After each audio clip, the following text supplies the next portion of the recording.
এটা ঘর মোছা হচ্ছে, চেপে চেপে মুছতে পারছো না? এমন মুছবে যেন সামনে তাকালে মুখ দেখা যায়। ওই দাদুর গায়ে হাত বুলিয়ে না কোনো লাভ নেই। মুছলে ভালো করে মোছো, একদম চেপে চেপে মোছো, বুঝলে? আচ্ছা ঠিক আছে মা। বাবা মা ভালো করে ঘর মোছাটাও শেখায়নি। গুদা বুড়ি বাড়ির সমস্ত কাজ আমাকে দিয়ে করাবে আর নিজে তো বাড়ির একটা কাজ করবে না। এই বাড়ির কাজ করে করে আমি 20 বছরের মেয়ে বুড়ি হয়ে গেলাম। যত সব ভালো লাগে না। কি গো, ঘর মুছছো নাকি? না না, আমি তো শপিং মলে শপিং করছি।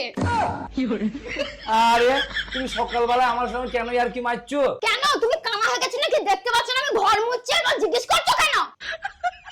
যত সব, যেমন মা তেমন ছা।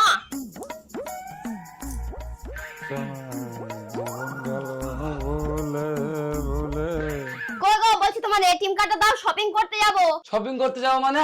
শপিং করতে যাও মানে শপিং করতে যাবো, পুজো চলে আসছে। ঠিক আছে দিচ্ছি, বেশি